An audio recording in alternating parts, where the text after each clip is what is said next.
So இந்த வீடியோவில் நம்ம பார்க்க போகிறது வந்து C6 access and update your components. Okay, so important keywords வந்து என்னென்னா component assessment, software dependencies, third party libraries, vulnerability management, software composition analysis SCA, dependency management, patch management, version control, legacy components, supply chain security, dependency updates, security advisories, automated tools, and open source security, software bill of materials. So இந்த கீவேர்ட்ஸில் assess and update your componentsக்கு எது எனக்கு வந்து இம்பார்ட்டண்ட்டாக தோணுது அப்படின்னா, component assessment இருந்தால் மட்டும்தான் அவுடேட்டடாக இல்லையான்னு தெரியும். ஸோ சாஃப்ட்வேர் டிபெண்டன்சிஸ், அதாவது up to date assess and update means updated software அப்படிங்கிற மாதிரி சொல்லலாம். So third party libraries, open source அந்த மாதிரி இருந்தால் அது அப்டேட்டட் வெர்ஷன்ஸ் யூஸ் பண்ணணும். ஸோ வல்னரபிலிட்டி மேனேஜ் பண்ணும்போது நம்மளுக்கு வல்னரபிளான லைப்ரரிஸ் எல்லாம் இருக்கக்கூடாது. ஸோ அது அப்டேட்டடாக இருக்கணும். Dependency management, patch management update எல்லாம் கிட்டத்தட்ட ஒன்று தான்.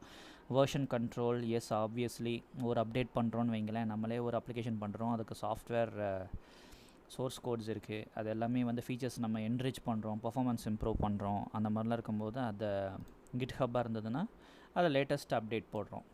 பக் ஃபிக்ஸஸ், பர்ஃபார்மன்ஸ் இதை பேஸ் பண்ணிடலாம், சோர்ஸ் கோட் பண்ணோம். ஸோ அதனுடைய வெர்ஷன் கண்ட்ரோலிங். அப்புறம் டிபெண்டன்சி அப்டேட்ஸ், செக்யூரிட்டி அட்வைசரிஸ்னால் இந்த சிவிஸ் எல்லாம் சொல்கிறோம் இல்லையா, அந்த மாதிரி. ஸோ ஓகே, ஸோ இது வந்து ஸ்ட்ரைட் ஃபார்வர்டாக தான் இருக்குது. ஸோ என்ன புல்லட் பாயிண்ட்ஸோட எக்ஸ்ப்ளனேஷன் பார்ப்போம். Component assessment, regularly evaluating the security of all software components and dependencies used in your applications. Regularly evaluating, okay, check பண்ணுறோம். ஓகே, லைப்ரரிஸ் எல்லாமே அப்டேட்டடாக இல்லையாங்கிறது எவாலுவேஷன் பண்ணுறோம். அப்புறம் identify and address vulnerabilities in third party libraries and frameworks. Very simple. Nginx version 1. அதாவது என்ன 1.18.0 வந்து by default Ubuntu 22.04 install ஆகும். ஸோ அதில் செல்லில் கொஞ்சம் வல்னரபிலிட்டிஸ் இருந்த மாதிரி இருந்தது அப்படின்னா 124.0 அண்ட் அபவ் அந்த மாதிரிலாம் போகிறோம். அது ஒரு ஃபைன் குட் எக்ஸாம்பிள் அதில். So software dependencies, beware of all the third party libraries, frameworks and components your software relies on. ஆமாம், கண்டிப்பாக. அதாவது பைத்தான் ஃப்ளாஸ்கில் வந்து எனக்கு தெரிஞ்ச எக்ஸ்பீரியன்ஸில் வந்து கேப்சா யூஸ் பண்ணிகிட்டு இருந்தேன், கேப்சா. ஸோ அதில் வந்து பார்த்திங்கன்னா ஒரு பர்டிகுலர் பைத்தான் அந்த கேப்சா லைப்ரரியில் ஒரு பர்டிகுலர் வேர்ஷன் தான் வந்து கொஞ்சம் சக்ஸஸ்ஃபுல்லாக ஒர்க் ஆன மாதிரி இருந்தது. ஸோ அந்த வேர்ஷன் நம்பர் வந்து 2.2.1 ஆர் 2.2.12 ஃபார் எக்ஸாம்பிள் சொல்கிறேன். ஸோ அது வந்து நம்மளுக்கு அந்த லைப்ரரியினுடைய வேர்ஷன் வந்து நோட் பண்ணி வைக்கணுங்கிற மாதிரி தான் இந்த பாயிண்ட் சொல்லுது. அதுக்கேற்ற மாதிரி ஃபர்ம் ஒர்க் அண்ட் சாஃப்ட்வேர்ஸ் அதெல்லாமே. Maintain a detailed list of dependencies. So அதாவது என்னென்னா ஒரு சோர்ஸ் கோட் ரன் ஆகணும்னா அதில் என்னென்ன லைப்ரரிஸ் இன்ஸ்டால் ஆகியிருந்தால் அந்த பர்டிகுலர் கோட் சக்ஸஸ்ஃபுல்லாக ரன் ஆகும். ஸோ அந்த மாதிரி டிபெண்டன்சி லிஸ்ட் இதெல்லாம் இருக்கணுங்கிறது. Third party libraries, recognise the benefits and risk associated with using the third party libraries. மெயினாக ஓப்பன் சோர்ஸில் வரும், பட் இப்போ எல்லாமே வந்து அந்த மாதிரிலாம் இல்லை. ஓப்பன் சோர்ஸில் எல்லாமே நல்ல ரிலையபிளாக தான் இருக்குது. Third party components can introduce vulnerabilities into your application. I don't think so actually, but அதோட ஜஸ்ட் ஒரு கேப் அசஸ்மெண்ட்டாக வேணால் இந்த பாயிண்ட்டை எடுத்துக்கலாம் நம்ம. Vulnerability management, identify, evaluate and mitigate vulnerabilities in your software. Identify, okay, evaluate and mitigate vulnerabilities in your software components. Sauced பண்ணால் தான் அது வந்து பண்ண முடியும். ஆக்சுவலாக எல்லாமே சாஸ்ட் தான். ஸ்டாட்டிக் அப்ளிகேஷன் செக்யூரிட்டி டெஸ்டிங் பண்ணால் மட்டும்தான் அதை பண்ண முடியும். Stay updated with vulnerability data bases, security advisories and vendor notifications. So okay, இதெல்லாம் வந்து நம்ம சிவி வெப்சைட், சிவிஇஸ் இருக்கு இல்லையா, அதனுடைய வெப்சைட்ஸ் எல்லாம் வந்து விசிட் பண்ணி நம்ம வல்னரபிலிட்டிஸ் எல்லாம் ரீட் பண்ணிக்கணும். ஐ திங்க் சாஸ்ட் டூல் வந்து இன்றைக்கி இருக்கக்கூடிய சாஸ்ட் டூல் வந்து sneak.io நான் ரெஃபர் பண்ணுவேன். அதில் வந்து இட் இஸ் நீங்கள் என்ன சோர்ஸ் கோட் எழுதினாலுமே it give you all the recommendations. சரியா? ஸோ ஐ திங்க் இது சாஸ்ட் டூல் தான் மெயினாகவே இந்த பாயிண்ட். சரியா? அதை பற்றி தான் மெயினாக பேசியிருக்காங்க. அப்புறம் சாஃப்ட்வேர் காம்போசிஷன் அனாலிசிஸ், அது this is almost a part of SAST தான். யூஸ் ஸ்கேர் tools automatically scan your software for known vulnerabilities and third party components. அதுதான் இங்கே பாருங்கள், அவங்களே கொடுத்துருக்கு பாருங்கள். OS dependency check, Snyk, White Source, Black Duck வந்திருக்கு. அப்புறம் இன்னொரு பாயிண்ட் நான் சொன்ன ஸ்னீக் இஸ் பெஸ்ட்டு எனக்கு தெரிஞ்ச வரைக்கும், என்னுடைய நாலேஜில் சொல்கிறேன். Black Duck also. அப்போ dependency management, regularly review and update dependencies to the latest source versions. Okay, கண்டிப்பாக use dependency management tools to automate updates and usual dependency management tools to automate updates and notifications. But automate பண்ணுறத விட என்னுடைய point வந்து என்னென்னா, நம்ம use பண்ணுற லைப்ரரியாக இருக்கட்டும், இந்த பர்டிகுலர் வெர்ஷன் ஆஃப் என்ஜினிக்ஸ் எதுவாக இருந்தாலும் வந்து அதை டாக்குமெண்டேஷனில் போய் படித்து பார்த்துட்டு எக்ஸிஸ்டிங் வெர்ஷனுக்கும் வந்து நியூ வெர்ஷனுக்கும் உள்ள ஆக்சுவல் டிஃப்ரென்சஸ் தெரிஞ்சுக்கிட்டு பண்ணுறது நல்லது. ஓகேவா? ஏன்னா சில ஓல்டு வெர்ஷன்ஸ் கூட இன்னுமே வந்து நியூவர் வெர்ஷன்ஸை விட கொஞ்சம் ஸ்டேபிளாக ரிலேபிளாக இருக்கிற மாதிரி நான் ஃபீல் பண்ணுறேன். ஜஸ்ட் என்னுடைய தாட் அது, அவ்வளோதான். Patch management. அடுத்தது apply patches promptly to address security vulnerabilities. ஆமாம், சாஸ்ட் ரன் பண்ணுறோம் சோர்ஸ் கோடில், அதில் வல்னரபிலிட்டிஸ் வருதுன்னு ஃபிக்ஸ் பண்ண வேண்டியதான் ரெக்கமெண்டேஷன்ஸை பேஸ் பண்ணி. Ensure compatibility and minimise disruptions during the patching process. Use version control systems to manage changes to your software components. Version controlling டெவாப்ஸ்க்கு கண்டிப்பாக வரும். ஸோ வெர்ஷன் கண்ட்ரோலிங் GitHub எனக்கு தெரிஞ்ச வரைக்கும் குட் இனஃப். அந்த வெர்ஷன் கண்ட்ரோல் அதை பற்றி தான் பேசுகிறாங்க. ஸோ அது ரொம்ப ஈஸி தான் சாஃப்ட்வேர் பீப்புளுக்கு. Helps in tracking updates, rolling back changes and ensuring consistency. So இதெல்லாம் part of the version control. Azure DevOps, GitHub இந்த மாதிரி டூல்ஸ் எல்லாம் நல்லாவே ஹெல்ப் பண்ணும். Legacy components. Older components may not receive security updates and can be vulnerable. டெஃபினட்டாக அது நீங்கள் documentation படித்து தெரிஞ்சுக்கிறது நல்லது. அப்புறம் ரெண்டாவது, சாஸ்ட் டூல்ஸ் ரன் பண்ணியும் தெரிஞ்சுக்கலாம்.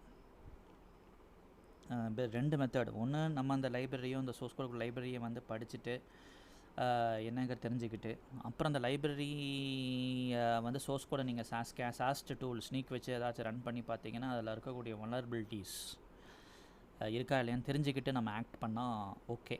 Plan for the replacement or upgrade or legacy components. அப்புறம் ensuring the security of all software components obtained from external sources. Okay, ensuring security of all software components obtained from the sections. ஆமாம், Python use பண்ணுறதா இருந்தால் அது எல்லாமே open சோர்ஸில் தான் இருக்குது. So அதை run பண்ணி பார்த்து இதெல்லாம் தெரிஞ்சுக்கலாம். ஸோ அதுக்கெல்லாம் டூல்ஸ் இருக்குங்க. ஜஸ்ட் ஒரு தியரி தான். Validate the integrity and security of third party components before integrating them. Validate the integrity and security of third party. Okay, makes sense. Regularly check for and apply updates to your software dependencies. இதுவும் update பண்ணணும்னு சொல்கிறாங்க ஃப்ரீக்வெண்ட்டாக. அது okay. Implement automated systems to handle dependency updates. இது ஒன்று தான் எனக்கு பொறுத்த வரைக்கும் ஒரு விஷயத்தை அப்டேட் பண்ணுறதுக்கு முன்னாடி அது என்னென்னு ஸ்டடி பண்ணிக்கிட்டு பண்ணுறது தான் பெட்டர். இதை போய் ஆட்டோமேட் ஏன் பண்ணணும்னு எனக்கு தெரில. அதுக்குன்னு செக்யூரிட்டி டீம்ஸ் இருக்காங்க. அந்த teams they have to take the responsibility. இதில் எனக்கு ஆட்டோமேட்டட் போகிறதில்ல. எனக்கு என்னை பொறுத்த வரைக்கும் என்னோடய இண்டிவிஜுவல் இது இந்த ஒர்க் அவுட் ஆகாதுன்னு தான் எனக்கு தோணுது. அதை நம்ம மேனுவலாக படித்து பார்த்து செக்யூரிட்டி டீம் கிட்ட கொடுத்து அவங்க அதை அனலைஸ் பண்ணிவிட்டு அதுக்கப்புறமா டிபெண்டன்சி அப்டேட் வேணுமா இல்லையான்னு பண்ணுறது தான், மேனுவலியாக போகிறது தான் பெட்டர்னு நினைக்கிறேன். when it comes to updates. Definitely. Security advisories. Subscribe to security advisories and vulnerability databases to stay informed about new vulnerabilities, threat intelligence ellame. So adu straightforward. Act promptly on security advisories to protect your applications. Employ automated tools for continuous monitoring and assessment of software components. Depend about renovate OS dependency check. Okay, right. Awareness. Understand the security implementation of using open source software.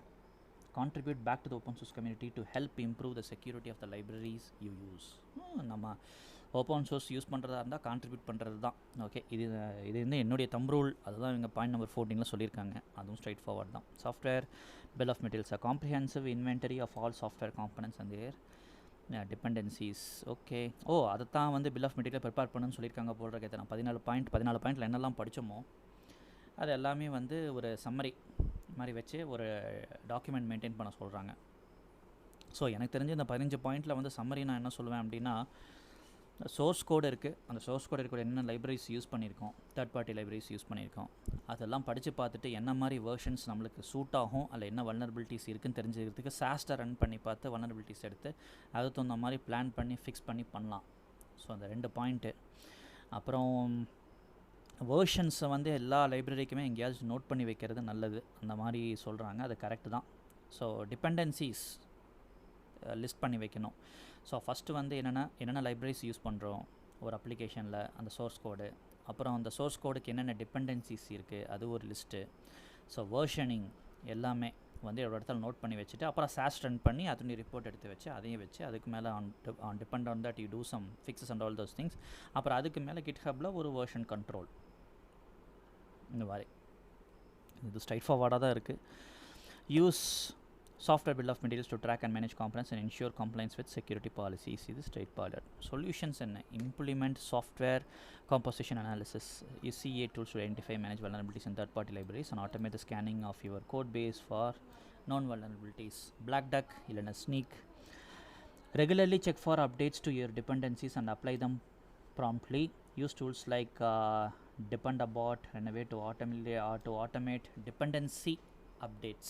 Okay, இது check பண்ணி பார்க்கலாம். Maybe this is good. Dependency அப்டேட்டுன்னு சில tools இருக்குது. Dependabot and Renovate அப்படின்னு சொல்லியிருக்கு. Monitor security advisories. Subscribe to security advisories and vulnerability databases. நான் அது ரெகுலராக செய்கிறதான். Act on advisory prompts to address vulnerabilities. Okay. Keep an up to date inventory of all software components and their versions. Software bill of material. அதுதானே software bill of materials to ensure comprehensive tracking and management of dependencies. டிபெண்டன்சிங்கிற word வந்து இதில் நிறைய வந்துக்கிட்டே இருக்குது இந்த இதில். So dependency தான் main key. Adopt robust patch management process. Develop and follow process for applying patches to your software components. Test patches in the staging environment before deploying them into production. அதுவும் straightforward. Use version control systems. Track changes to your software components using version control systems. Ensure consistency and facilitate rollback if necessary. version 3 லேருந்து version 2 போகணும். version 2 சரியில்லைன்னா version 1 போகணும். GitHub, Azure DevOps எல்லாம் possible தான். Replace and upgrade legacy components. Identify legacy components and plan their replacement. Identify legacy components and plan for their replacement or upgrade. Ensure all components in use are actively maintained and receive security updates. In use are actively maintained and receive security updates. Okay. Automate பண்ணணுங்கிறதான் சொல்கிறாங்க. Automate security checks in CI/CD pipelines. ஆமாம், definitely SAST டூலை நான் integrate பண்ணிடுறேன். அப்புறம் நான் வேலை எல்லாமே முடிஞ்சுது. ஸ்னீக்கை இன்டெகிரேட் பண்ணால் முடிஞ்சுது என்னுடைய அஜைல் ப்ராசஸில். Integrate security checks into your continuous integration, continuous deployment CI/CD pipelines. Automate the detection of vulnerabilities and ensure compliance with security policies. So, ஒரு requirement gathering நடக்குது. டெவலப்மெண்ட் டீம் டெவலப் பண்ணுறாங்க. டெவலப் பண்ணிவிட்டு QA கிட்ட போகும்போது, QA போனதுக்கப்புறமா functionality test, ரிகரேஷனல் test முடிஞ்சதுக்கப்புறம் security team vulnerability assessments எல்லாத்தையும் பண்ணிவிட்டு அதில் இருக்கிற வல்னரபிலிட்டிஸ் எல்லாத்தையும் செக் பண்ணி அதுக்கு தேவையான ஃபிக்ஸஸை ப்ரப்போஸ் பண்ணி மறுபடியும் டெவலப்மெண்ட் QA கிட்ட போயிட்டு வந்துட்டு அதுக்கப்புறம் ரீசெக் பண்ணி அது கிளியர் ஆனதுக்கப்புறமா தான் ஸ்டேஜிங் போவோம். ஸோ ஸ்டேஜிங்கில் வந்து நல்லா ஒர்க் ஆகணும். ஸ்டேஜிங்கில் வந்து ஓகேன்னு தெரிஞ்சுது அப்படின்னா தென் we can go to QA. So அது வரைக்கும் அந்த ஒரு சைக்கிள் வந்துக்கிட்டே இருக்கும். ஸோ அதில் சாஸ்ட் ப்ராசஸ் வந்து ரொம்ப முக்கியம். சாஸ்ட் மட்டும் இல்லை, VAPT, சாஸ்ட், டாஸ்ட் எல்லாமே all together. Sauced and tossed both together CI/CD பைப்லைன்ஸில் வைக்கணும். அதுதான் from security stand point. Educate and train development teams. Provide training on the importance of component setting and best practices of managing dependencies. Encourage developers to stay informed about the latest security threats and mitigation strategies. Theory. Implement supply chain security practices. Validate the integrity and security of third-party components before integrating them. முன்னாடியே பண்ணணுங்கிறாங்க, ஆனால் எத்தனை பேர் பண்ணுறாங்கன்னு தெரியல. Honestly, use checksums and signatures and other methods to verify the authenticity of components. So, to keep it simple, என்ன வந்து summary சொல்லலாம் அப்படின்னா ஒன்று தான். ஒரு சோர்ஸ் கோட் இருக்குது, அதில் என்ன லைப்ரரிஸ் யூஸ் பண்ணுறோம், அதனுடைய வேர்ஷன் லிஸ்ட்டு எடுத்து வச்சுக்கணும்னு சொல்கிறாங்க. அதோட டிபெண்டன்சிஸ், அந்த சோர்ஸ் கோடுக்கான டிபெண்டன்சிஸ் லிஸ்ட்டு, வேர்ஷன் லிஸ்ட்டு, அதனுடைய சோர்ஸ் கோடோட dependency list, version list, dependency list. அப்புறமா அதில் சாஸ்ட்டு ரன் பண்ணி அதிலிருந்து ஒரு வல்னரபிலிட்டி அசஸ்மெண்ட் லிஸ்ட்டு இந்த சோர்ஸ் கோடு மேலே. ஸோ அந்த இன்ஃபர்மேஷன், ஸோ அதை ஒரு சாஃப்ட்வேர் டெவலப்மெண்ட் லைஃப் சைக்கிள்குள்ளே கொண்டு வரணும். ஸோ அதை நம்ம இங்கே CI/CD பைப்லைன் வழியாக கொண்டு வரணுங்கிறது மாதிரி கொடுத்துருக்காங்க. ஸோ அதான் எனக்கு மெயினாக தெரியுது. இதுதான் திருப்பி திருப்பி வருது. அதான் வேறு ஒன்றும் இல்லை. ஸோ டிபெண்டன்சிஸ் அதை ஆட்டோமேட் பண்ணணும்னு சொல்கிறாங்க, படித்து பார்த்துட்டு பண்ணலாம். ஸோ அந்த மாதிரிலாம் இருக்குது. ஸோ வந்து செக்யூரிட்டி அட்வைசரிஸ்க்கு சப்ஸ்கிரைப் பண்ண சொல்கிறாங்க, அந்த மாதிரி தெரிஞ்சுக்கலாம், நாலேஜ் வேணும், இந்த மாதிரிலாம் இருக்குது. ஸோ கொஞ்சம் தியரட்டிக்கல் அஸ்பெக்ட்ஸ் தான், ஆனால் இதெல்லாம் already put in to practice தான். பட் இது ப்ராசஸில் இருக்கணுங்கிறது வாய்ஸ் top 10 2024 proactive controls. So it comes under C6 அதான். Okay, I hope this information was informative and thank you for watching.